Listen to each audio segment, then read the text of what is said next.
നിസ്കാരം, അതിൻ്റെ പ്രാധാന്യം, മഹത്വങ്ങൾ, അത് നിർവഹിക്കുന്നവർക്ക് ലഭ്യമാകുന്ന അനുഗ്രഹങ്ങൾ, ഇല്ലാത്തവർക്കുണ്ടാകുന്ന ഇഹപര നഷ്ടങ്ങൾ, ഇവയെ സംബന്ധിച്ചാണ്. ആമുഖമായി എനിക്കുണർത്തുവാനുള്ള കാര്യം, നാം നിത്യേന ചെയ്യുന്ന കർമ്മത്തെ സംബന്ധിച്ചുള്ള ഒരു സംസാരമാണ് എന്നതുകൊണ്ട് ഒരിക്കലും ഇതിനെ നാം അപ്രധാനമായി കാണരുത് എന്നതാണ്. ഇതിന് വളരെ പ്രാധാന്യമുള്ളത് കൊണ്ടാണ്, മഹത്വമുള്ളത് കൊണ്ടാണ്, ശ്രേഷ്ഠതയും ഔന്നത്യവുമുള്ളത് കൊണ്ട് തന്നെയാണ് അല്ലാഹു തആല നിരന്തരമായി ചെയ്യുവാൻ നമ്മോട് ആവശ്യപ്പെട്ടിട്ടുള്ളത്. വർഷത്തിലൊരു മാസം മാത്രം അനിവാര്യമായ വ്രതാനുഷ്ഠാനത്തെക്കാൾ, സാമ്പത്തികമായി പ്രത്യേക സ്ഥിതിവിശേഷങ്ങൾ ഉണ്ടാകുമ്പോൾ മാത്രം നിർബന്ധമാകുന്ന സക്കാത്ത് സംവിധാനത്തെക്കാൾ, ജീവിതത്തിൽ ഒരു തവണ മാത്രം പ്രത്യേകമായ നിബന്ധനകൾ ഒരുമിച്ച് കൂടുമ്പോൾ ചെയ്യേണ്ടി വരുന്ന ഹജ്ജ് കർമ്മത്തെക്കാളൊക്കെ സുപ്രധാനവും ഏതൊരാളും നിർവഹിക്കേണ്ടതുമായ ഉന്നതമായ കർമ്മമാണ് നിസ്കാരം എന്നുള്ളത് കൊണ്ട് ഏറ്റവും സുപ്രധാനമായ ഒന്നായിട്ട് തന്നെയാകണം ഞാനും നിങ്ങളും എപ്പോഴും ഈ കർമ്മത്തെ പരിഗണിക്കേണ്ടത്. ഒരു കാര്യം വളരെ വ്യക്തമാണ്, നാം ഒക്കെ നിസ്കരിക്കുന്നവരും ആ കാര്യത്തിൽ ജാഗ്രത പുലർത്തുന്നവരുമായിരിക്കും. എന്നാലും അതൊന്നുകൂടെ സ്മരിപ്പിക്കുന്നത്, ഓർമ്മിപ്പിക്കുന്നത് സ്വാഭാവികമായും ആ കർമ്മത്തിൻ്റെ നിർവഹണത്തിൽ നമുക്ക് ശുഷ്കാന്തിയും ഒന്നുകൂടെ ഊർജ്ജസ്വലതയും പ്രദാനം ചെയ്യുമെന്ന കാര്യത്തിൽ സംശയമില്ല. ഫദക്കിർ, നബിയെ അങ്ങ് ഓർമ്മിപ്പിക്കണം. ഫഇന്ന ദിക്റാ തൻഫഉൽ മുഅ്മിനീൻ, ഓർമ്മിപ്പിക്കുന്നത് സത്യവിശ്വാസികൾക്ക് ഉപകാരപ്പെടുമെന്നാണ് അല്ലാഹുവിൻ്റെ ഹബീബ് മുഹമ്മദ് മുസ്തഫ സല്ലല്ലാഹു അലൈഹി വസല്ലമ തങ്ങളോട് അല്ലാഹു പറഞ്ഞത്. തന്നെയുമല്ല, ഈമാനിനെപ്പോലും നിങ്ങൾ പുതുക്കണം. നിങ്ങളുടെ ജീവിതത്തിന് വേണ്ടിയുള്ള ഓട്ടപ്പാച്ചിലുകൾക്കിടയിൽ, നിങ്ങളുടെ ക്രയവിക്രയങ്ങൾക്കിടയിൽ, കച്ചവടങ്ങൾക്കിടയിൽ, ജോലികൾക്കിടയിൽ, നിങ്ങളുടെ ഹൃദയാന്തരാളങ്ങൾക്കുള്ളിൽ സൂക്ഷിക്കേണ്ട ഈമാനിന് കറ പിടിക്കാൻ സാധ്യതയുണ്ട്, പൊടി പിടിക്കാൻ സാധ്യതയുണ്ട്, ചെളി പുരളാൻ സാധ്യതയുണ്ട്. അതുകൊണ്ട് ജദ്ദിദു ഈമാനക്കും, നിങ്ങളുടെ ഈമാനിനെ ഇടക്കിടക്ക് നിങ്ങളിങ്ങനെ പുതുക്കിക്കൊണ്ടിരിക്കണമെന്ന് ആദരവായ മുഹമ്മദ് മുസ്തഫ സല്ലല്ലാഹു അലൈഹി വസല്ലം പറയുന്നു. നിസ്കാരത്തെ സംബന്ധിച്ചും നമ്മുടെ ഈ ചർച്ച ആ ഒരു പുതുക്കലാണ്, ആ ഒരു റീഫ്രഷ്മെന്റ് ആണ്. ഞാനും നിങ്ങളും നിർവഹിക്കുന്ന മനോഹരമായ നിസ്കാരങ്ങൾക്കൊന്നുകൂടെ മാനസികമായ സംതൃപ്തിയും ഉല്ലാസവും ലഭ്യമാകുവാനാണ് ഈ ചുരുങ്ങിയ വേളയിൽ നിസ്കാരത്തെ സംബന്ധിച്ച് നാം ചർച്ച ചെയ്യുന്നത്. ഞാൻ എൻ്റെ ഈ സംസാരത്തിൻ്റെ പ്രാരംഭത്തിൽ വിശുദ്ധ ഖുർആനിലെ പ്രധാനമായ ഒരു സൂറത്തിൻ്റെ ചില പ്രാഥമിക വചനങ്ങൾ ഓതി കേൾപ്പിക്കുകയുണ്ടായി. ആ സൂറത്തിൻ്റെ പേര് അൽ മുഅ്മിനൂൻ എന്നാണ്. ഖുർആനിലെ ഈ നാമകരണം വളരെ അത്ഭുതകരമാണ് എന്നാണ് പണ്ഡിതന്മാർ സൂചിപ്പിക്കുന്നത്. എന്തുകൊണ്ടെന്നാൽ, എന്താണോ ആ സൂറത്തിൻ്റെ ഉള്ളടക്കത്തിലുള്ളത് ആ കാര്യം സ്പഷ്ടമായി പ്രതിബിംബിക്കുന്ന ഒരു നാമകരണമാണ് അല്ലാഹു തആല ഈ സൂറത്തിന് നൽകിയിട്ടുള്ളത്. ബാക്കിയുള്ള സൂറത്തുകളുടെയൊക്കെ പേര് അൽ ബഖറയും അൽ അൻകബൂത്തും അൻ നംലും ചില പ്രവാചകന്മാരുടെ നാമങ്ങളും ചില നാടുകളുടെ നാമങ്ങളും ഒക്കെയാണ്. എന്നാൽ അല്ലാഹു തആല ഈ സൂറത്തിന് പേരിട്ടിരിക്കുന്നത് അൽ മുഅ്മിനൂൻ, സത്യവിശ്വാസികൾ എന്നതാണ്. ഇസ്ലാമിന്റെ രണ്ടാം ഖലീഫ സയ്യിദുനാ ഉമർ ഇബ്നുൽ ഖത്താബ് റളിയല്ലാഹു തആല അൻഹു പറയുന്നുണ്ട്, അല്ലാഹുവിന്റെ ഹബീബിന് വഹി ഇറങ്ങുന്ന രംഗം ഞങ്ങൾ വീക്ഷിക്കാറുണ്ട്. മദീനയിലെ പള്ളിയിൽ നിശബ്ദമായ വേളയിൽ, ഒരു സൂചി വീണാൽ കേൾക്കുന്ന നിശബ്ദമായ വേളയിൽ മാലാഖയായ ജിബ്രീൽ അലൈഹിസ്സലാമിൽ നിന്ന് അല്ലാഹുവിന്റെ ഹബീബിന് വഹി ഇറങ്ങുന്നത് ഞങ്ങൾ അറിയാറുണ്ട്. ആ നിശബ്ദതയിൽ ഞങ്ങൾ ഇങ്ങനെ ശ്രദ്ധിക്കുമ്പോൾ ഞങ്ങൾക്ക് കേൾക്കാൻ കഴിയും, തേനീച്ചകൾ മുരളുന്നത് പോലെ, അവരുടെ സീൽക്കാരം പോലെയുള്ള ഒരു ശബ്ദം ഞങ്ങൾക്ക് മനസ്സിലാകും. ആദരവായ പ്രവാചകർക്ക് ജിബ്രീൽ അലൈഹിസ്സലാം വഹി നൽകിക്കൊണ്ടിരിക്കുകയാണെന്ന് ഞങ്ങൾ കാത്തിരിക്കും.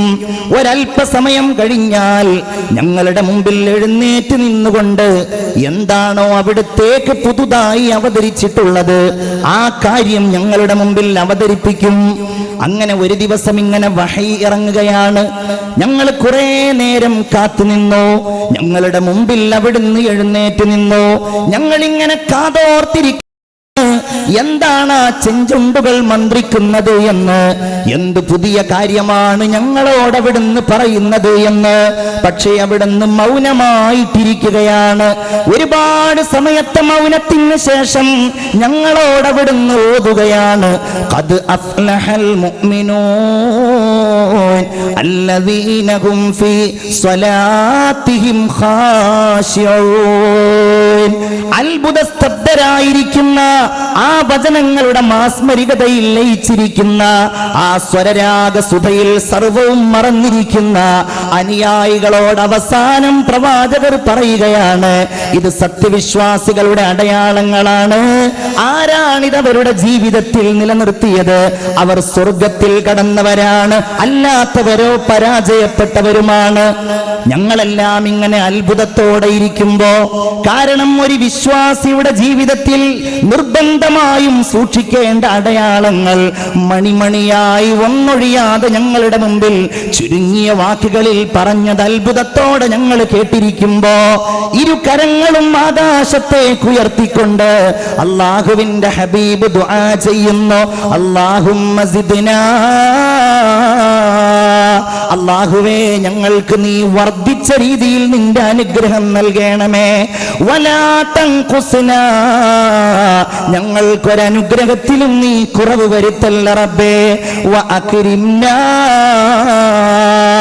സർവ ബഹുമാനങ്ങളും ഞങ്ങൾക്ക് നീ നൽകണമേ. വലാ തുഹിന്നാ, ഈ കാര്യങ്ങൾ നിർവഹിക്കുവാൻ കഴിയാത്തവരായി ഞങ്ങളെ നീ നിസാരപ്പെടുത്തല്ല അല്ലാ. വ അഅ്തിനാ, നിന്റെ എല്ലാ അനുഗ്രഹങ്ങളും ഞങ്ങൾക്ക് നീ നൽകണമേ. വലാ തഹ്രിംനാ, ഒന്നും ഞങ്ങൾക്ക് നീ തടയല്ല അല്ലാ. തീർന്നില്ല, അല്ലാഹുമ്മർലന, അല്ലാഹുവേ ഞങ്ങളോട് നീ സംതൃപ്തിയുള്ളവനാകണം. വർള അന്നാ, ഞങ്ങളെ സംബന്ധിച്ച് നീ തൃപ്തിപ്പെടുകയും ഞങ്ങൾക്ക് നീ സംതൃപ്തനാവുകയും ചെയ്യണമേ അല്ലാ എന്ന് പറഞ്ഞുകൊണ്ട് ആ സൂറത്തിന്റെ പ്രാഥമിക വചനങ്ങൾ അല്ലാഹുവിന്റെ ഹബീബ് ഓതിക്കൊടുക്കുകയാണ്. എന്താണ് അവിടുന്ന് പറഞ്ഞത്? ഖദ് അഫ്ലഹൽ മുഅ്മിനൂൻ, സത്യവിശ്വാസികൾ തീർച്ചയായും വിജയം പ്രാപിച്ചവരാണ്. ഇത് ഇസ്ലാമിന് മാത്രം പറയാൻ കഴിയുന്ന, തമ്പുരാനായ അല്ലാഹുവിന് മാത്രം പ്രഖ്യാപിക്കുവാൻ കഴിയുന്ന, ഇരുലോകത്തും പരലോകത്ത് മാത്രമല്ല ദുന്യാവിലും ആഖിറത്തിലും വിജയത്തിന്റെ കുത്തകാവകാശികൾ അൽ മുഅ്മിനൂൻ, അത് സത്യവിശ്വാസികൾ മാത്രമാണ്. ഇസ്ലാമിന്റെ മുദ്രാവാക്യമാണ് പ്രിയപ്പെട്ടവരെ വിജയം എന്ന് പറയുന്നത്. വിജയത്തിലേക്ക് വരൂ, ഹയ്യ അലസ്വലാ. ലോകത്തെവിടെയൊക്കെ മുസ്ലിങ്ങളുണ്ടോ അവരുടെ ആരാധനാലയങ്ങളായി നിലകൊള്ളുന്ന അല്ലാഹുവിന്റെ ഭവനങ്ങളായ കോടാനക്കോടിക്കണക്കിന് വരുന്ന പള്ളികളുടെ മിനാരങ്ങളിലൂടെ ഈ ലോകം മുഴുവൻ വിശ്വാസികളും വിശ്വാസമില്ലാത്തവരും ഏതു മതസ്ഥരാണെങ്കിലും അവർ കേൾക്കുന്നത് എന്താണ്? ഹയ്യ അലൽ ഫലാഹ്, വിജയത്തിലേക്ക് വരൂ എന്നതാണ്. വേറെ ആർക്കാണത് പറയാൻ കഴിയുക? മുസ്ലിങ്ങൾക്കല്ലാതെ, എനിക്കും നിങ്ങൾക്കുമല്ലാതെ ആർക്കാണ് ഈ വിജയത്തിലേക്ക് ലോകത്തെ വിളിക്കുവാൻ കഴിയുക? ആ വിജയത്തിലേക്കുള്ള വിളിയാളം എങ്ങനെയാണ്? ഹയ്യ അലസ്സലാഹ്, നിങ്ങൾ നിസ്കാരത്തിലേക്ക് വരൂ, നിങ്ങൾ വിജയത്തിലേക്ക് വരൂ. അത്രയും പ്രാധാന്യമാണ്. നിസ്കാരമാണ് വിജയത്തിന്റെ നിദാനമെന്നാണത് സൂചിപ്പിക്കുന്നത്. ഈ ലോകത്ത് മുസ്ലിമായി പിറന്നു വീഴുന്ന ആണാവട്ടെ പെണ്ണാവട്ടെ, അവർക്ക് സംസാരിക്കാൻ കഴിയുന്നതിന്റെ മുൻപ്, അവർക്ക് എഴുന്നേൽക്കാൻ കഴിയുന്നതിന്റെ മുമ്പ്, പ്രസവിച്ച ഉടനെ ആദ്യമായിട്ടവർ കേൾക്കേണ്ട ശബ്ദമെന്ന് പറയുന്നത് അവരുടെ വലത്തെ കാതിലെ നിസ്കാരത്തിന്റെ സന്ദേശമാണ്. അവരുടെ ഇടത്തെ കാതിലാണെങ്കിലോ ഖദ് ഖാമ നിസ്കാരത്തിന്റെ സമയം ഇതാ ആസന്നമായിരിക്കുന്നു. വിശ്വാസിയെ സംബന്ധിച്ചിടത്തോളം നിസ്കാരത്തിലേക്കുള്ള വിളി പോലും വിജയത്തിലേക്കുള്ള വിളിയായി കണക്കാക്കപ്പെടേണ്ട ഒന്നാണ്. ബാങ്ക് വലിയൊരു അത്ഭുതമാണ്. ബാങ്കിന് വലിയ മഹത്വങ്ങളുണ്ട്. എന്തുകൊണ്ടെന്നാൽ നമ്മുടെ സംസ്കാരത്തോട്, നമ്മുടെ രീതികളോട്, മുസ്ലിം സമുദായത്തെ ഏകോപിപ്പിക്കുന്ന സംവിധാനങ്ങളോട് ചേർന്ന് നിൽക്കുന്ന ഒന്നായിട്ട് നാം എഴുതുകയും പറയുകയും എപ്പോഴും ഓർക്കുകയും ചെയ്യുന്ന വഹയിന്റെ വചനങ്ങളാണ് ബാങ്കിലുള്ളത്. വമൻ അഹ്സനു ഖൗലൻ മിമ്മൻ ദആ ഇലല്ലാഹ്,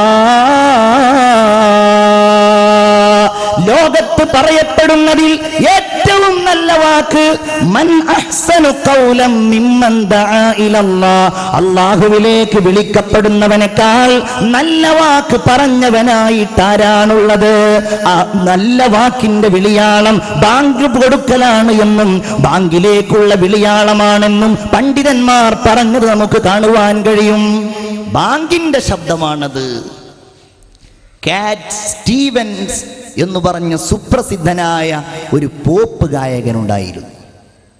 പോപ്പ് ഗായകൻ എന്ന് കേൾക്കുമ്പോൾ സ്വാഭാവികമായും നമ്മുടെ മനസ്സിലേക്ക് ഓടി വരിക മൈക്കൽ ജാക്സനെ ആയിരിക്കും. കാരണം നമ്മുടെയൊക്കെ ഈ തലമുറ നന്നായിട്ട് ആസ്വദിക്കുക എന്നല്ല, പഠിക്കുകയും കാണുകയും ചെയ്ത ഒരാളാണ് മൈക്കൽ ജാക്സൺ.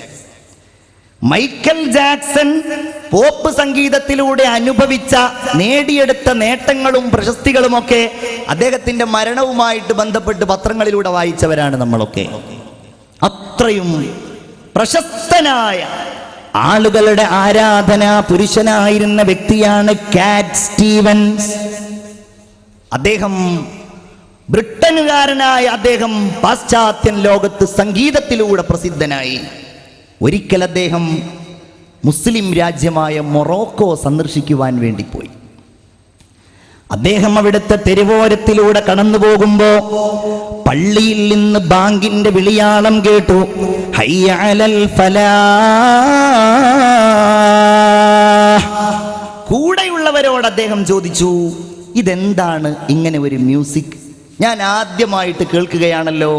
കൂടെയുള്ള ഒരു കൂട്ടുകാരൻ വിശദീകരിച്ചു കൊടുത്തു, this is the music of God. ഇത് ദൈവത്തിന്റെ സംഗീതമാണ്. അദ്ദേഹം തന്നെ എഴുതി വെച്ചിട്ടുണ്ട്. ഞാൻ അത്ഭുതപ്പെട്ടു പോയി. മ്യൂസിക് ഓഫ് ഗോഡ്, ദൈവത്തിനൊരു സംഗീതമോ? എന്തുകൊണ്ടെന്നാൽ മ്യൂസിക് ഫോർ മണി, പണത്തിന് വേണ്ടിയുള്ള സംഗീതം എനിക്കറിയാം. മ്യൂസിക് ഫോർ മാൻ പവർ, മനുഷ്യന്റെ അധികാരത്തിനും ശക്തിക്കും വേണ്ടിയുള്ള സംഗീതത്തെക്കുറിച്ച് എനിക്കറിയാം. ഇതെന്താ ഇങ്ങനെ ഒരു സംഗീതം? ഞാൻ അത്ഭുതപ്പെട്ടു പോയി. 976 അദ്ദേഹം തിരിച്ചു പോവുകയും അദ്ദേഹത്തിന്റെ ഹോളികൾ ആഘോഷിക്കാൻ വേണ്ടി, ഒഴിവ് സമയം ആഘോഷിക്കുവാൻ വേണ്ടി കാലിഫോർണിയയിലെ ഒരു കടൽ തീരത്ത് അദ്ദേഹം ഇങ്ങനെ കുളിച്ചു കൊണ്ടിരിക്കുമ്പോ കടലിലെ തിരമാല അദ്ദേഹത്തെ ഇങ്ങനെ അകറ്റി ആഴിയുടെ അടിത്തട്ടിലേക്ക് കൊണ്ടുപോയി. മരണം കൺമുമ്പിൽ കാണുമ്പോ അദ്ദേഹം വിളിച്ചു, ഓ മൈ ഗോഡ്, എന്റെ ദൈവമേ, ഇഫ് യു സേവ് മീ, എന്നെ നീ രക്ഷപ്പെടുത്തുകയാണെങ്കിൽ I will work for you, ഞാൻ നിനക്ക് വേണ്ടി പണിയെടുക്കാൻ ദൈവമേ. അദ്ദേഹം എഴുതിയിരിക്കുകയാണ്, ഞാൻ അതിൽ നിന്ന് രക്ഷപ്പെട്ടു. ഏതോ ഒരു തിരമാല എന്നെ ഇങ്ങനെ തള്ളി തള്ളി തള്ളി കരയിലേക്ക് കൊണ്ടുവന്നു. ഞാൻ ദൈവത്തെ അന്വേഷിക്കാൻ തുടങ്ങി. ഞാൻ ബുദ്ധമതത്തെ കുറിച്ച് പഠിച്ചു, ഞാൻ ജൂതമതത്തെ കുറിച്ച് പഠിച്ചു. അതിനിടയിൽ എൻ്റെ ഒരു കൂട്ടുകാരൻ, എൻ്റെ ഒരു സഹോദരൻ, അദ്ദേഹം ജെറൂസലേമിൽ പോയി മടങ്ങി വരുമ്പോൾ കൊണ്ടുവന്ന ഒരു ഖുർആൻ എനിക്കവൻ തന്നു. ഞാനൊരു സുഹൃത്തിനെ ഉപയോഗിച്ചുകൊണ്ട് ആ ഖുർആനിലെ ഒരധ്യായം പഠിക്കാൻ തുടങ്ങി. അലിഫ് ലാം റ, തിൽക ആയാതുൽ കിതാബിൽ മുബീൻ എന്ന് തുടങ്ങുന്ന വഇദ് ഖാല യൂസുഫു ലി അബി യാ അബതി ഇന്നി റഅയ്തു അഹദ അശറ കൗകബൻ വശംസ വൽ ഖമറ റഅയ്തുഹും ലീ സാജിദീൻ. സൂറത്ത് യൂസുഫ് അലൈഹിസ്സലാമിന്റെ സംഭവബഹുലമായ ജീവിതം അവതരിപ്പിക്കുന്ന സൂറത്ത് എൻ്റെ സഹോദരൻ മുഖേന ഞാൻ പഠിച്ചു, എൻ്റെ ഒരു സുഹൃത്ത് മുഖേന ഞാൻ അറിഞ്ഞു.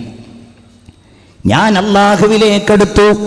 978 അദ്ദേഹം മുസ്ലിമായി. ഇന്നും ലോകത്തറിയപ്പെടുന്ന ഇസ്ലാമിക പ്രബോധകനായ യൂസുഫ് നബിയുടെ പേര് സ്വീകരിച്ച ഷെയ്ഖ് യൂസുഫുൽ ഇസ്ലാം എന്ന് പറയുന്ന ബുർദ പാടുന്ന, ത്വലൽ ബദ്ർ പാടുന്ന, പരിശുദ്ധ ഖുർആൻ പാരായണം ചെയ്യുന്ന ആ വലിയ മനുഷ്യനെ ഇസ്ലാമിലേക്ക് കൊണ്ടുവന്നത് ഹയ്യ അലൽ ഫലാഹ്, നിസ്കാരത്തിന്റെ പ്രാരംഭമായ നമ്മുടെ സംസ്കാരങ്ങളുടെ അടയാളമായ ബാങ്കിന്റെ വിളിയാളമാണ്, നാദമാണ്. പ്രിയപ്പെട്ടവരെ, ലാ യസ്മഉ നിദാഉൽ മുഅദ്ദിനി ഇല്ലാ ജിന്നും വലാ ഇൻസുൻ വലാ ഷൈഉൻ.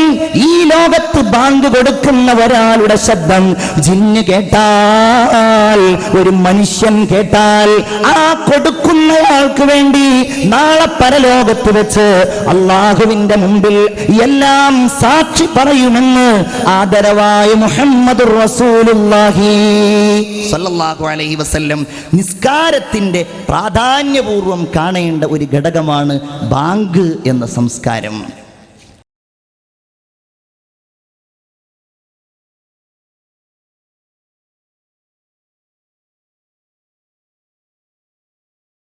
ഒറ്റക്ക് നിസ്കരിക്കുകയാണെങ്കിൽ പോലും നിങ്ങൾ ബാങ്ക് വിളിക്കണേ, നിങ്ങൾ ഇഖാമത്ത് വിളിക്കണേ. സഈദ് ഇബ്നുൽ മുസയ്യിബ് റളിയല്ലാഹു അൻഹു പറയുകയാണ്, മൻ സ്വല്ലാ ബി അർളി ഫലാത്ത്, ഒരാൾ ഒരു മരുഭൂമിയിൽ വെച്ച് നിസ്കരിക്കുകയാണെങ്കിൽ, സ്വല്ലാ അൻ യമീനിഹി മലക്കുൻ, ഒറ്റക്കവൻ നിസ്കരിക്കുകയാണെങ്കിലും, എന്തുകൊണ്ടെന്നാൽ എവിടെയും നിസ്കരിക്കാനുള്ള സമ്മതം അല്ലാഹുവിന്റെ റസൂല് നൽകിയല്ലോ. എന്റെ പ്രത്യേകതകളിൽ ഒന്നാണ് ജുഇലത്തിൽ അർളു മസ്ജിദൻ വതുഹൂറാ, എനിക്ക് ഈ ഭൂമി മുഴുവൻ നിസ്കാരയോഗ്യമാക്കി അല്ലാഹു തആല നൽകിയിരിക്കുകയാണ്. അങ്ങനെ ഒറ്റക്കൊരാൾ എവിടെയെങ്കിലും വെച്ച് നിസ്കരിക്കുകയാണെങ്കിൽ അവന്റെ വലതുഭാഗത്തൊരു മലക്ക് നിസ്കരിക്കും, ഇടതുഭാഗത്ത് മറ്റൊരു മലക്ക് നിസ്കരിക്കുന്നതാണ്. ആ നിസ്കാരത്തിന്റെ മുമ്പ് അവൻ ബാങ്ക് വിളിച്ചാൽ, അവൻ ഇഖാമത്ത് വിളിച്ചാൽ, സ്വല്ലാ വറാഅഹു, അവന്റെ പിന്നിൽ നിന്ന് നിസ്കരിക്കുന്നു. അംസാലുൽ ജിബാലി മിനൽ മലായിക, പർവ്വതങ്ങൾക്ക് സമാനരായി മലക്കുകൾ അവന്റെ പിന്നിൽ നിന്ന് നിസ്കരിക്കുമെന്ന് ഹബീബായ മുഹമ്മദുർ റസൂലുള്ളാഹി സ്വല്ലല്ലാഹു അലൈഹി വസല്ലം. അതാണ് അല്ലാഹു പറയുന്നത്, ഖദ് അഫ്ലഹൽ മുഅ്മിനൂൻ, തീർച്ചയായും സത്യവിശ്വാസികൾ വിജയം വരിച്ചവരാണ്. എന്താണ് അവരുടെ പ്രത്യേകത? ഏതാണ് ആ സത്യവിശ്വാസികൾ? അല്ലദീനഹും ഫീ സ്വലാത്തിഹിം ഖാശിഊൻ, അവർ അവരുടെ നിസ്കാരങ്ങളെ സൂക്ഷ്മത പാലിച്ചുകൊണ്ട് നിർവഹിക്കുന്നവരാണ്. നിസ്കരിക്കുന്നവരാണ് എന്നല്ല, കാരണം നിസ്കരിക്കുന്നവരെന്ന് പറയുന്നവർ, ബഹുമാനപ്പെട്ട ഉസ്താദ് ഇവിടെ പറഞ്ഞുവല്ലോ, നിസ്കരിക്കുന്നവനെ വിശ്വാസിയാവുകയുള്ളൂ, നിസ്കരിക്കാത്തവർ ഇസ്ലാമിന്റെ വൃത്തത്തിൽ നിന്ന് പുറത്താണെന്ന് ഉസ്താദ് അവറുകൾ ഇവിടെ ഉദ്ധരിക്കുകയുണ്ടായല്ലോ. മുഅ്മിനീങ്ങളെ അല്ലാഹു പറയുന്നത് നിസ്കാരത്തിൽ സൂക്ഷ്മത പുലർത്തുന്നവരാണ്. അതിനാണ് നാം ശ്രമിക്കേണ്ടത്. നിസ്കാരം നമ്മുടെ അജണ്ടയായിട്ടെടുത്ത്, നമ്മുടെ സംസ്കാരമായിട്ടെടുത്ത്, നമ്മുടെ രൂപവും നമ്മുടെ ഭാവിയും നമ്മുടെ എല്ലാം നിർണയിക്കുന്ന ഏറ്റവും സുന്ദരമായ ഒരു കർമ്മമായിട്ടെടുത്ത് നിസ്കരിക്കുമ്പോൾ മാത്രമേ വിശ്വാസ വിശ്വാസത്തിന്റെ മധുരവും അതിന്റെ യാഥാർത്ഥ്യവും ഏതൊരു മനുഷ്യനും അനുഭവിക്കുവാൻ കഴിയുകയുള്ളൂ. വഇദാ സ്വല്ലൈത ഫസ്വല്ലി സ്വലാത മുവദ്ദിഇൻ. നിന്റെ മനസ്സിൽ, നിന്റെ ഹൃദയത്തിന്റെ ഉള്ളിൽ ആ സൂക്ഷ്മത വരാനുള്ള ഒരു കാര്യം റസൂല് പറയുകയാണ്. ഒരു നിസ്കാരത്തിന് നീ ഒരുങ്ങിക്കഴിഞ്ഞാൽ ഫസ്വല്ലി സ്വലാത മുവദ്ദിഇൻ, ഇതെന്റെ അവസാന നിസ്കാരമാണ്, ഇനി എനിക്ക് അടുത്ത ഒരു ചാൻസ് ഇല്ല, ഇതോടെ എന്റെ നിസ്കാരം കഴിഞ്ഞു. അങ്ങനെ ഒരു യാത്ര പറയുന്നവനെ പോലെ നീ നിസ്കരിക്കണേ എന്ന് ഹബീബായ നബി മുഹമ്മദ് മുസ്തഫ സല്ലല്ലാഹു അലൈഹി വസല്ലം. നിസ്കാരം നാം നിർവഹിക്കുന്നവരാണെങ്കിൽ നാം അതിൽ പാലിക്കേണ്ട ഒരു മര്യാദയിലേക്കാണ് അവിടുന്ന് സൂചിപ്പിക്കുന്നത്. ഇന്ന അഹദകും ഇദാ കാന ഫീ സ്വലാത്തിഹി ഫഇന്നഹു യുനാജി റബ്ബഹ്. നിങ്ങളിൽ നിന്നൊരാൾ നിസ്കരിക്കുമ്പോൾ അശ്രദ്ധയുണ്ടാവല്ലേ.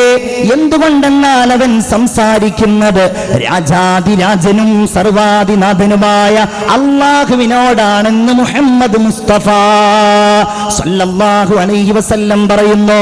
അതിനുവേണ്ടി ലോകത്തുള്ള എല്ലാവർക്കും, എൻ്റെ പ്രിയപ്പെട്ട വിശ്വാസികളെ, അല്ലാഹു തആല നിസ്കരിക്കുമ്പോൾ തിരിയാനൊരിടവും നൽകിയിട്ടുണ്ട്. നമ്മളെ എല്ലാവരെയും കൂട്ടിച്ചേർക്കുന്ന ഒന്ന് ആ ഘടകമാണ്, അഥവാ ഖിബ്ല. ആ ഖിബ്ലയുടെ ഭാഗത്തേക്ക് നാം തിരിയുന്നത് അല്ലാഹുവിലേക്ക് തിരിയുന്നതിന്റെ പ്രതീകമായിട്ടാണ്. ഹദീസിൽ കാണാം, ഒരു ദിവസം പള്ളിയിലേക്ക് മുഹമ്മദുർ റസൂലുള്ളാഹി സ്വല്ലല്ലാഹു അലൈഹി വസല്ലം കടന്നു വന്നപ്പോൾ റആ നുഖാമതൻ ഫീ ഖിബ്ല, പള്ളിയിൽ നിന്ന് ഖിബ്ലയിലേക്ക് തിരിയുന്ന ഭാഗത്ത് അവിടെ നിന്ന് കഫം കണ്ടു. റസൂലിന്റെ മുഖത്ത് വലിയ ഒരു സങ്കടം കണ്ടു, വലിയ അതിന്റെ ഒരു പ്രയാസം അവിടുത്തെ മുഖത്ത് കണ്ടു. അല്ലാഹുവിന്റെ റസൂൽ അവിടെ നിന്ന് എഴുന്നേറ്റു. എന്നിട്ട് ആ കഫം പ്രത്യേകമായിട്ട് അവിടുന്ന് തന്നെ എഴുന്നേറ്റ് കോരിയിട്ടത് പുറത്തു കൊണ്ടുപോയി ഇട്ടു. എന്നിട്ട് അവിടെയുള്ളവരോട് പറയുകയാണ്, എന്റെ സ്വഹാബികളെ, ഇന്ന അഹദകും ഇദാ ദഖല ഫീ സ്വലാത്തിഹി, നിങ്ങളിൽ നിന്നൊരാൾ നിസ്കാരത്തിന് വേണ്ടി നിൽക്കുകയാണെങ്കിൽ ഫഇന്ന റബ്ബഹു ബൈനഹു വബൈനൽ ഖിബ്ല, അവന്റെയും ഖിബ്ലയുടെയും ഇടയിൽ അല്ലാഹുവിന്റെ സാന്നിധ്യമാണ്. നിങ്ങൾ തുപ്പുമ്പോൾ പോലും, നിങ്ങൾ മലമൂത്ര വിസർജനം ചെയ്യുമ്പോൾ പോലും ആ കാര്യത്തിൽ സൂക്ഷ്മത പുലർത്തണമെന്ന് ഖാല റസൂലുള്ളാഹി സല്ലല്ലാഹു അലൈഹി വസല്ലം പറയുകയാണ്. ഖിബ്ല നമ്മുടെ നിസ്കാരത്തിൻ്റെ സംസ്കാരത്തെ ഓർമ്മപ്പെടുത്തുന്ന ഒന്നാണ്. പരിശുദ്ധമായ കഅബ, അല്ലാഹുവിന്റെ റസൂൽ തിരിഞ്ഞു നിന്ന് നിസ്കരിച്ചിരുന്നത് വിശുദ്ധമായ ബൈത്തുൽ മുഖദ്ദസിലേക്കായിരുന്നു. നബിക്ക് വലിയ ആഗ്രഹമുണ്ടായിരുന്നു കഅബയുടെ ഖിബ്ലയായി മാറിയിരുന്നുവെങ്കിലെന്ന്.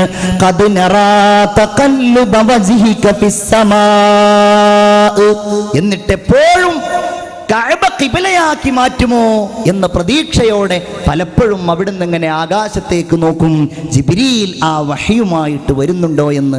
അങ്ങനെ ഒരിക്കൽ മദീനയിലെ ബനൂ സലമയുടെ ഗോത്രത്തിലെ ഒരു പള്ളിയിൽ അല്ലാഹുവിന്റെ ഹബീബ് നിസ്കരിക്കുന്ന സമയത്ത് ളുഹറിന്റെ 2 റക്അത്ത് പിന്നിട്ടതിന് ശേഷം ആ നിസ്കാരത്തിലാണ് അവിടുന്ന് കഅബയിലേക്ക് തിരിയാനുള്ള ആഹ്വാനം ഉണ്ടായത്.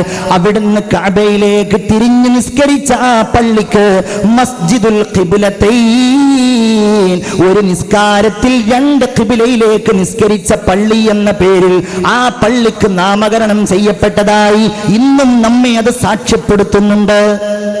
മുഅ്മിനീങ്ങളെ, ഈ നിസ്കാരമെന്ന് പറയുന്ന ഈ കർമ്മത്തിന് വലിയ ഒരു ചരിത്രമുണ്ട് എന്നാണ് നാം പഠിക്കേണ്ടത്. ഇത് നമ്മുടെ മാത്രം പ്രത്യേകതയായിട്ടുള്ള ഒന്നല്ല. നിസ്കാരം നമ്മൾ നിസ്കരിക്കുന്നവരാണെങ്കിൽ കാലങ്ങളായി ഒരുപാട് തലമുറകളിലൂടെ, ഒരുപക്ഷേ രൂപം ഇങ്ങനെ ആയിക്കൊള്ളണമെന്നില്ല, ഈ വഖത്തുകളുടെ എണ്ണവും അതുപോലെ റക്അത്തുകളുടെ എണ്ണവും ഇതേ രൂപത്തിലായിക്കൊള്ളണമെന്നില്ല. എന്നാലും തലമുറകളിലൂടെ നിസ്കാരം എന്ന പേരിൽ ഒരു കർമ്മമുണ്ടായിരുന്നുവെന്ന് ഖുർആൻ സാക്ഷ്യപ്പെടുത്തുന്നുണ്ട്.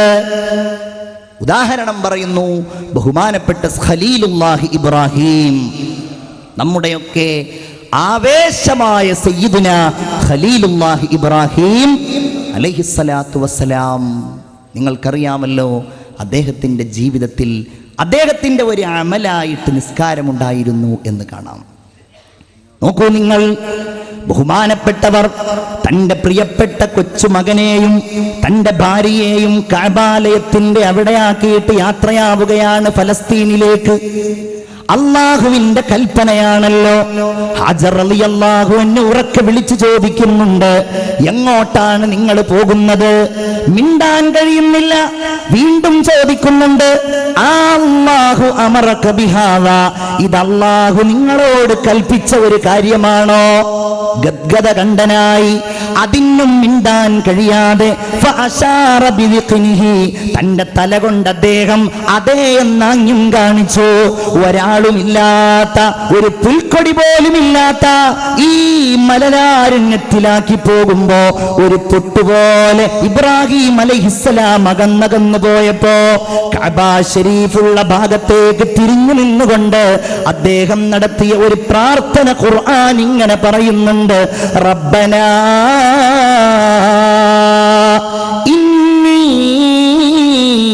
أسكنت من ذريتي بواد غير ذي زرع عند بيتك المحرم. അല്ലാഹുവേ, എന്റെ മകളെയും എന്റെ കുഞ്ഞിനെയും ഞാനിതാ ഇവിടെ ആക്കിയിട്ട് പോവുകയാണല്ലോ. നിന്റെ വീടവിടെ ഉണ്ടല്ലോ റബ്ബേ, ആ ഒരു സമാധാനമാണ്. പക്ഷേ ആ പോകുന്നതിന്റെ പിന്നിൽ എനിക്കുള്ള ലക്ഷ്യമെന്ന് പറയുന്നത് റബ്ബനാ ലിയുഖീമുസ്സലാ, അല്ലാഹുവേ, അവർ നിസ്കാരം നിലനിർത്തുവാനാണ്, നിസ്കാരം നിലനിർത്തുവാനാണ്. ആ കഅബ ഉണ്ടാക്കാൻ പിൽക്കാലത്ത് അല്ലാഹു തആല കൽപ്പിച്ചുവല്ലോ. ആ കഅബ ഉണ്ടാക്കാൻ വേണ്ടി കൽപ്പിക്കുമ്പോഴും അല്ലാഹു പറയുന്നത് എന്താണ്? വഇദ് ബവഅനാ ലിഇബ്രാഹീമ മകാനൽ ബൈത്ത്. ആ വീടുണ്ടാക്കാൻ, കഅബ ഉണ്ടാക്കാൻ അല്ലാഹു ഇബ്രാഹിം നബിയോട് പറയുന്നത് അല്ലാ തുശ്രിക് ബി ശൈആ, എനിക്കൊന്നിനെയും പങ്കു ചേർക്കാതെ ആരാധിക്കപ്പെടാൻ വേണ്ടിയാണ് കഅബാലയം ഇബ്രാഹിമെ നിങ്ങൾ ഉണ്ടാക്കേണ്ടത്. വത്ഹിർ ബൈതിയ, എന്റെ വീട് നിങ്ങൾ ശുദ്ധമായി സംവിധാനിക്കണം. ലിത്വാഇഫീന വൽ ഖായിമീന വറുക്കഇസ് സുജൂദ്, പരിസരത്ത് നിന്ന് മാത്രമല്ല, എവിടെയെല്ലാം റുക്കൂകൾ ചെയ്യപ്പെടുന്നുണ്ടോ, എവിടെയെല്ലാം സുജൂദുകൾ ചെയ്യപ്പെടുന്നുണ്ടോ, അവർക്കെല്ലാം അഭിമുഖീകരിക്കാനുള്ള ഒരിടമായി ഇബ്രാഹിം നബിയെ നിങ്ങൾ കഅബാലയം ഉണ്ടാക്കണമെന്ന് അല്ലാഹു ഇബ്രാഹിം നബിയോട് പറയുകയാണ്. ചരിത്രം നോക്കൂ നിങ്ങൾ. ഇബ്രാഹിം നബിയുടെ 99 വയസ്സിലാണ് മകനായ ഇസ്മായിൽ നബി അദ്ദേഹത്തിനുണ്ടാകുന്നത്. 112 വയസ്സിലാണ് പ്രവാചകനായ ഇസ്ഹാഖ് അലൈഹിസ്സലാം അദ്ദേഹത്തിനുണ്ടാകുന്നത്. 2 പ്രവാചകന്മാരും ഉണ്ടായി. അദ്ദേഹം മരിക്കാൻ പോകുമ്പോ, വഫാത്താകാൻ പോകുമ്പോ, ആ പ്രവാചകൻ മാതാ, ആ പ്രിയപ്പെട്ട മക്കളെ സ്നേഹിച്ച ആ ഉന്നതനായ ചരിത്ര പ്രവാചകൻ നടത്തിയ സുപ്രസിദ്ധങ്ങളായ വസിയ്യത്തുകൾ പരിശുദ്ധ ഖുർആനിന്റെ വചനങ്ങളിൽ നിറഞ്ഞു കിടക്കുകയാണ്. ആ മഹാനായ മനുഷ്യൻ നടത്തിയ പ്രാർത്ഥന വല്ലാത്ത ഒരു പ്രാർത്ഥനയാണ് പ്രിയപ്പെട്ടവരെ. റബ്ബി ജഅൽനീ മുഖീമസ്സലാത്തി വമിൻ ദുർരിയതി. അല്ലാഹുവേ, ഇബ്രാഹിം നബി ദുആ ചെയ്യുകയാണ്, അല്ലാഹുവേ, എന്നെ നീ നിസ്കരിക്കുന്നവരാക്കണം. വമിൻ ദുർരിയതി, തലമുറകളിലൂടെ എനിക്കുണ്ടാകുന്ന സന്താനങ്ങളെ, മക്കളില്ലാത്തതിന്റെ പേരിൽ ലോകത്ത് പ്രസിദ്ധനായ ഈ മനുഷ്യൻ പിൽക്കാലത്ത് മക്കളുടെ പേരിൽ ലോകത്ത് പ്രസിദ്ധനായപ്പോ ആ മക്കൾക്ക് വേണ്ടി അല്ലാഹുവിനോട് ദുആ ചെയ്യുന്നത് വമിൻ ദുർരിയതി, അല്ലാഹുവേ, എന്റെ സന്താനങ്ങളെയും നീ നിസ്കാരം നിലനിർത്തുന്നവരാക്കണമേ. റബ്ബനാ വതഖബ്ബൽ ദുആ, അല്ലാഹുവേ, എന്റെ ദുആ നീ സ്വീകരിക്കണമേ എന്നതായിരുന്നു. വിശദീകരിക്കുന്നില്ല. ഇബ്രാഹിം നബി അലൈഹിസ്സലാമിന്റെ ചരിത്രത്തിൽ നിസ്കാരം കാണാം. വിശ്വപ്രസിദ്ധനായ പ്രവാചകന്മാർക്കിടയിലെ അദ്വിതീയനായ ചരിത്രം സുദീർഘമായി സംസാരിച്ച പ്രവാചകനായിരുന്നു നബിയുല്ലാഹി ശുഐബ് അലൈഹിസ്സലാം. നമ്മളൊക്കെ ആവേശത്തോടു കൂടെ തന്നെ പറയാം, സയ്യിദുനാ ശുഐബ് അലൈഹിസ്സലാം. അദ്ദേഹം അറിയപ്പെടുന്നത് പോലും പ്രവാചകന്മാർക്കിടയിൽ ഒരു പ്രഭാഷകനായിട്ടാണ്. ഈ സ്റ്റേജില്ലാതെ, മൈക്കില്ലാതെ, സ്റ്റാൻഡില്ലാതെ, ഇതുപോലെ ഒരുമിച്ച് കൂടുന്നവരില്ലാതെ അസ്ഹാബുൽ ഐക്കത്തിനോട്, മദിയനിലുള്ള ആളുകളോട് അദ്ദേഹം നടത്തിയ പ്രസംഗങ്ങൾ ഖുർആനിലുണ്ട്. എന്റെ സമുദായമേ, നിങ്ങൾ അല്ലാഹുവിനെ ആരാധിക്കണം, നിങ്ങൾ വഞ്ചന നടത്തല്ലേ, നിങ്ങൾ കച്ചവടങ്ങളിൽ ക്രയവിക്രയങ്ങൾ കൃത്രിമത്വം കാണിക്കല്ലേ, വഔഫുൽ കൈല വൽ മീസാൻ, നിങ്ങൾ അളവും തൂക്കവും വളരെ കൃത്യമായി കൊടുക്കുന്നവരാകണം എന്ന് പറഞ്ഞുകൊണ്ട് നാട്ടുകാരോട് പ്രസംഗിച്ചു. അദ്ദേഹത്തിൻ്റെ സമുദായമാണ് ലോകത്തുള്ള എല്ലാ തട്ടിപ്പുകൾക്കും തുടക്കം കുറിച്ചത്. ലോകത്തുള്ള എല്ലാ സാമ്പത്തിക വൃത്തികേടുകൾക്കും തുടക്കം കുറിച്ചത് ആ സമുദായമായിരുന്നു. വലിയ അനുഗ്രഹീതരായിരുന്നെങ്കിലും കൊള്ളയടിക്കുവാനും ജനങ്ങളെ കബളിപ്പിക്കുവാനും അവരെപ്പോലെ മിടുക്കന്മാർ വേറെ ആരും ഉണ്ടായിരുന്നില്ല. അതിനെതിരെ പ്രതികരിക്കുവാൻ വേണ്ടി ശുഐബ് നബി അലൈഹിസ്സലാം തയ്യാറായി. അദ്ദേഹം അങ്ങനെ പ്രതികരിച്ചപ്പോൾ മറുവിഭാഗം അദ്ദേഹത്തിനെതിരെയും പ്രതികരണങ്ങൾ നടത്തി. അങ്ങനെയാണല്ലോ, ഒരു വിഭാഗം തങ്ങളുടെ വാദം പറഞ്ഞാൽ മറുവിഭാഗം തങ്ങളുടെ വാദം വേറെ ഒരു രീതിയിൽ പറയും. ആ വാദങ്ങളും അവരുടെ സംസാരങ്ങളും ഖുർആൻ ഉദ്ധരിക്കുകയാണ്. ഖാലൂ യാ ശുഐബ് വസലവാതുക തഅ്മുറുക. ശുഐബേ, പരിഹസിക്കാണോ? ഞങ്ങൾ ചെയ്യാത്ത നിസ്കാരം എന്നൊരു കാര്യം ഞങ്ങൾക്കിടയിൽ നീ ചെയ്യുന്നത് കാണുന്നുണ്ട്. ആ നിസ്കാരത്തിലൂടെയാണോ ഞങ്ങളോട് ഇങ്ങനെ പറയാൻ? അന്നത്രുകമായ അബ്ദു ആബാഉന ഔ അന്നഫഅല ഫീ അംവാലിന മാ നശാ ഇന്നക ലഅൻതൽ ഹലീമുർ റശീദ്. ഞങ്ങളോട് ഞങ്ങളുടെ ബിംബങ്ങളെ ആരാധിക്കരുത് എന്ന്, ഞങ്ങളുടെ പിതാമഹന്മാർ ആരാധിച്ചിരുന്ന ആരാധ്യ വസ്തുക്കളെ ആരാധിക്കരുത് എന്ന്, ഞങ്ങളപ്രകാരം ഞങ്ങളുടെ സമ്പത്തിൽ ഞങ്ങൾ ക്രയവിക്രയങ്ങൾ നടത്തുമ്പോ ഞങ്ങളുടെ തന്നിഷ്ടപ്രകാരം ചെയ്യരുത് എന്ന് നിന്നോട് പറയുന്നത്, നിന്നോട് കൽപ്പിക്കുന്നത് അസ്വലവാ കഴിയില്ല. കാരണം അത്രയും ചരിത്രങ്ങളുള്ള ഒരു മഹാനായ മനുഷ്യനാണ്.